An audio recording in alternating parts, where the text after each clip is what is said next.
Hello, 115 nursing students. What I'm going to do here is to give you some instruction on how to complete the forms for the wellness profile. There are 8 forms and 3 narrative sections, so we'll go over all of those.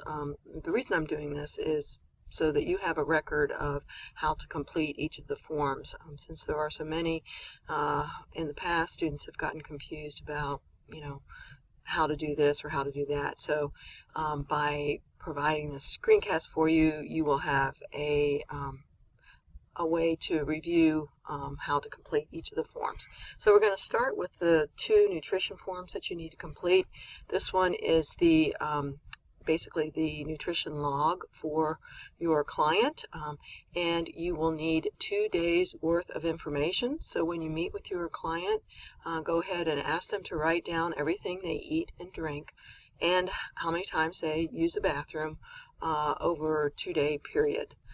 Then I would use a form for each day, and as you can see on the far left, that's where you're going to put the food item, and then you will use your nutrition book to figure out how much of each of the components of the food are in that different food item.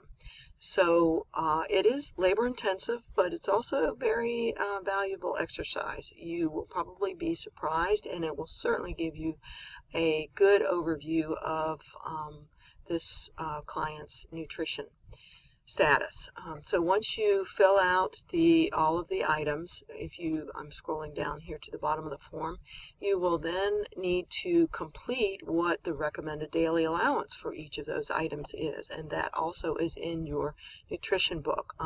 Also would urge you to look at food labels and to check online. There are some, the CDC has some good information about food, as does probably NIH. Any of the government sites would be a good source of information. Once you have the RDAs down, then you can figure out whether the person is over or under for each of the different components of the food item.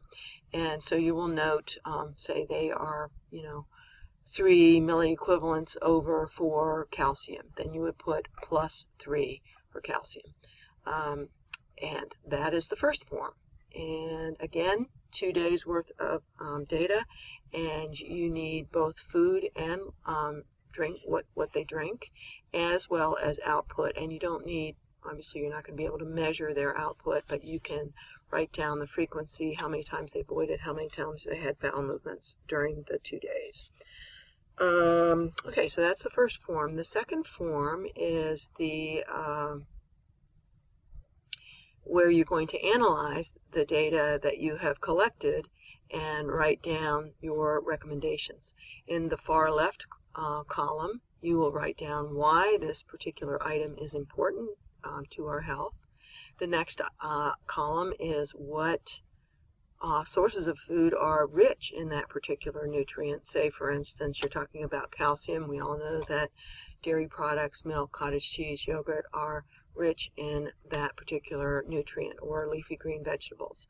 The next 2 columns, if the person is in excess, has an excess of this particular item, you can write down what are some symptoms or diseases that are associated with repeated excesses of that particular nutrient, or the same goes for deficits.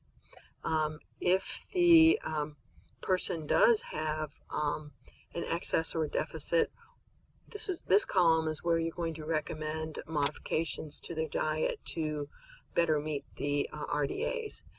You also must, of course, consider what the person's likes and dislikes are, any cultural considerations. For instance, an obvious one is if they're a vegetarian, then you're not going to recommend red meat because they're not going to eat it. So you need to write these considerations down, and then you use them in making your recommendations. And the last column is where you're going to write down what is your source of information about the nutrients. You will need to use your nutrition book, and it is listed in your syllabus for this activity. And I think that's it about nutrition. So on to the next form.